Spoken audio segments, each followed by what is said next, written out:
We have just sailed past the official month of love, and I'm sure it must have been disillusioning, if not anything else, for many of you. And after your breakups, now you must be wondering what went wrong. Or if you have some friends around who have heard yes from the object of their affection, then you must be additionally worried that you may just die alone on the earth full of 7 billion humans.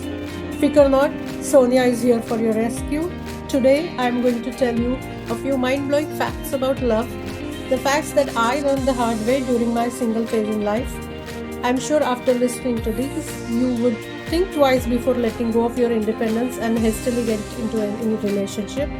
So no matter how eager you are to be coupled, to be in a relationship, take a deep breath and listen to this one till the end. But before we go ahead, our usual reminder, subscribe and like and share as much as you can. Also guys, please help me increase Insta following. My Insta ID is @lifetalkings.official. Let's get back to the topic. Even though dating and being in relationships has taught me a lot about friendship, hope, heartache, and headache myself, here are the greatest lessons and joys of solitude. I want you to consider these before you hastily commit and find yourself in a wrong relationship. Why are you still single? I'm sure you have fielded many variations of this question, and people may ask this question with a tone that it feels as if you are being asked, "What's wrong with you? Are you sure you are trying hard enough?" But listen carefully to what I'm saying. I'm saying keep going on dates the entire time, but don't say yes immediately. Be happily involved and focused on yourself at the same time. You will thank me after listening to this. Here is how. Firstly, embrace the joy. When single, no matter at what age and for whatever reason, rather than feeling as if you are lacking in some way, that you have left it too late or missed the boat entirely, acknowledge this period of being single with a happy understanding. It will play a pivotal role in shaping the person you are. Like me, will have learned many lessons along the way, some of them hard won as a result of heartbreak, others born out of deep late night conversations with friends. Crucially, many pearls of wisdom will slowly reveal themselves over time. And believe me when I say this, you wouldn't get those without having gone on your own personal journey. Secondly, define what you want and hold out for more. When someone questions you in a taunting manner, "Why are you still single?" it hurts. And we have all got those nosy colleagues, neighbors, and aunties, trust me. Well, tell them I'm still single because I haven't yet found what I deserve. I'm looking for someone who is emotionally available, who can meet my needs, and whose needs I can meet too. Trust me, this very specific reply will shut them up. But what you are also doing here is acknowledging your worth and needs and your readiness. For example, I would say I want romance, relationship, friendship, shared private jokes, contagious laughter. I want a co-conspirator, someone with whom I can share secrets, someone who knows and loves my flaws, someone who wants me to succeed, and someone whose successes I will rejoice in. And when I say these specific things, I don't think what I'm looking for is unattainable, unrealistic, or delusional. What I'm trying to say is, have you even defined what you want the way I have defined, or I did define? And have you arrived at points regarding what you won't settle for and what you will let go happily? Have some self-worth. What if he or she doesn't like me? Many of my friends or my younger relatives ask this when they are getting ready to go on a date. Who cares? I generally tell them. And I'm telling you the same. Who cares? You should be thinking more about, do you like them? Are they right for you? Are they good enough for you? It is the talking to that you need from your own mind. Nobody else can tell you this.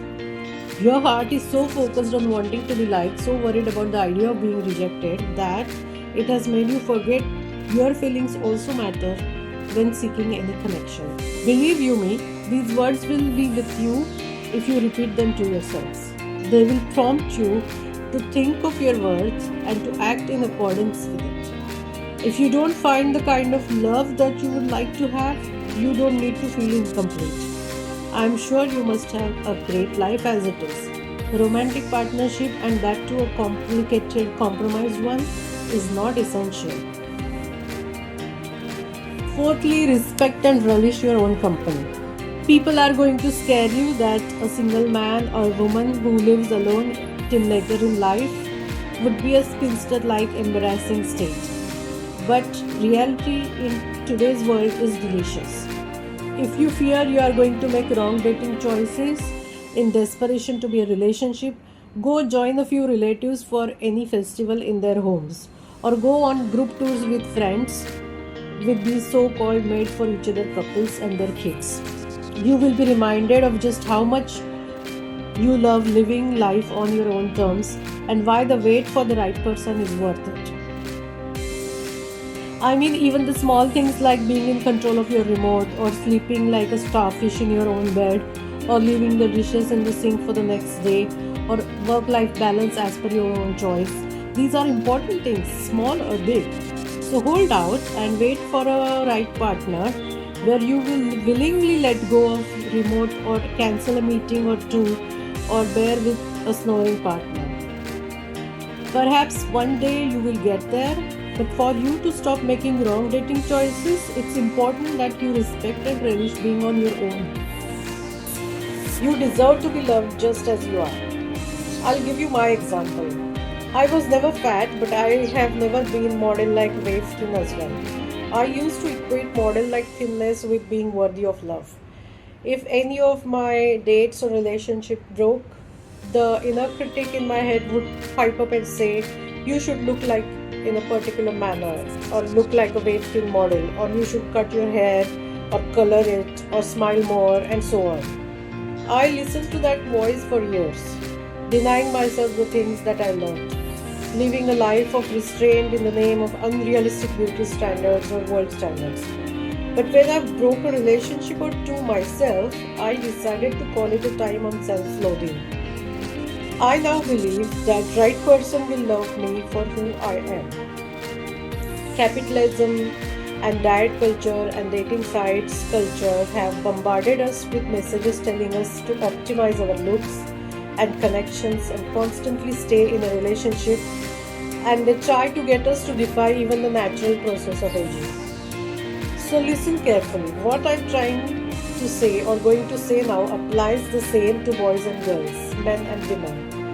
Choosing to accept, embrace, and love your appearance just as you are is a radical act of resistance and rebellion, and you will love it.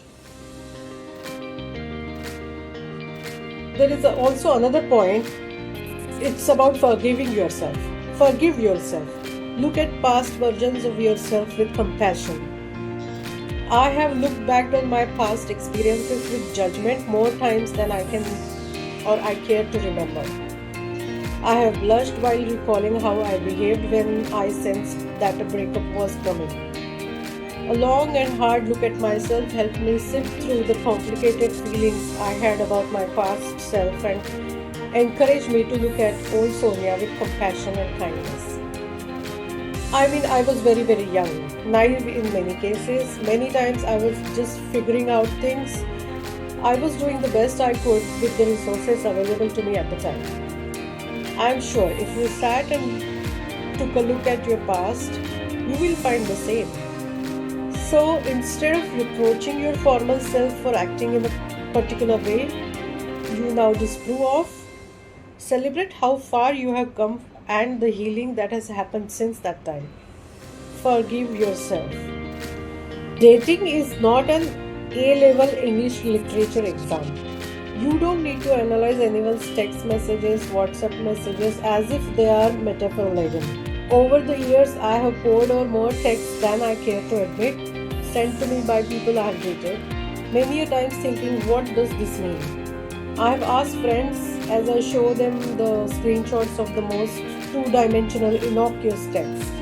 I now stop myself when I feel the urge to delve into the subtext and context There is no symbolism in a message that's trying to let you down gently. Don't read in between the lines. Take it as face value and save your literary interpretations for another day. There is another important point that I want you to share with you is step outside your comfort zone. There will come a time when you will need a break from endless swiping on apps, and that's the reality everyone goes through.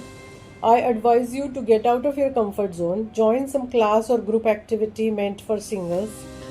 You will be a bundle of nerves in the run up, but when you get there, you will see that everyone else is feeling just as vulnerable and exposed as you are. Try this to get your faith in the universe restored. Stepping outside your comfort zone can be effective tonic for the inevitable relationship fatigue. And more importantly, don't regard failed relationships as a waste of time. I was doing a little survey for this episode and I frequently came across people not having much time, or most frequently used phrase was, I'm not here for time pass or to waste my time. In fact, no time wasters is a phrase that I often see in people's dating app profiles. This happens because we often regard our dating efforts in terms of investment, labor, profit, and loss because of the effects of living in a capitalist society. Perhaps it's a slow burn romance. We tend to cut our losses and cease investing any more of our valuable time. But these experiences aren't wasted. They can be formative. So I beg you to change this perspective. Don't consider failed relationships as a waste of time. Believe in the good of people. It is easy to get caught in a cycle of negative thinking when you are dating or trying out relationships. I have had more than my fair share of relationship disasters, believe me, some of which have made me close myself off. I have heard sobs in public spaces, brushed away tears on the train and plane, and felt weary to the depths of my soul. But despite it all, I continue to believe in the good of people. I will tell you the same. Refuse to be defeated. Do not let the bad behavior of a few rogue individuals cloud your judgment. I agree it takes work to remain hopeful, but I know that there are other people out there just like you who are looking for love despite feeling drained and disillusioned at times. Like in the quote, innocent till proven guilty, assume good intentions until proven otherwise. Don't take for granted the unlimited alone time you have during this phase. This time brings great freedom and opportunity. I was hosting a party at my flat recently when we ran out of pizza. Don't worry, I will bring a pizza and do a beer run too, a friend of mine offered. I protested, but they insisted. You don't get it, they said. I have a newborn. Going for a 10-minute walk to shop is precious alone time. In that moment, I realized how much I had taken for granted. I never considered that sometimes something as simple as running an errand or going to the shop alone could feel like a treat. I vowed never again to take granted the precious commodity that is unlimited alone time. And I remind you the same. Don't take the unlimited alone time as granted. Don't forget that it brings great freedom and opportunity to learn new things and learn more about yourself. So use it wisely. Know when it's time to walk away. Sometimes when you are in the wrong or hasty relationship, you could be sitting at your office desk or sitting in your living room, nursing a cup of tea or chocolate, when a sudden feeling will get hold of you. End this relationship now. You could have been in that relationship for a few hours, days, weeks, or maybe months, and the vibes could have been immaculate at the beginning. But if they had taken an irredeemably bad turn, giving you these sudden waves of overnight and overwhelming emotions, then you need to listen to the signals your nerve system is sending you. It's time to walk away. Learn to tune into the gut reactions or bodily reflections that tell us when a person isn't good for us. These gut reactions or bodily reflections are an intervention from within. Earlier in this conversation, we discussed about defining what we want. Now I want you to define your own worth. Whenever I speak to youngsters such as students on the importance of self-esteem in healthy relationships, I always give them an example. can be the ripest, juiciest Alfonso in the world, and there is still going to be somebody who hates Alfonso Magnus, the king of fruits. This one is actually based on a quote by Rita Von Teese. I want you to remind yourself of this every single time you face rejection or find yourself in a breakup. This quote will probably seem like a cringe millennial to this group of Gen Zs, but the message I want to convey is that just because someone can't see how great you are, that doesn't make you any less spectacular. Hope is a powerful force. There was a winter when I got stood up. It felt terrible at the time, but I came to realize that this rejection had liberated me from a situation that would have hurt me more had it continued any longer. It took strength to go through painful experience in life and emerge with an unbroken spirit. Once you have moved through the various stages of how stupid of me, you should tell yourself that you couldn't let the actions of others break your spirit. Love will find you. My family and my furry kids and the animals I work for are the loves of my life. Your life is the richer for having the most supportive and uplifting social bonds, be it friends, family, furry kids. And even if you don't have such filmy, over-the-top or Suraj Barzatya type family and friends, there is no need to compromise your life and dignity to feel happy and fulfilled. You are enough for yourself. Be happy that you are living a healthy life that gives you choice of saying no.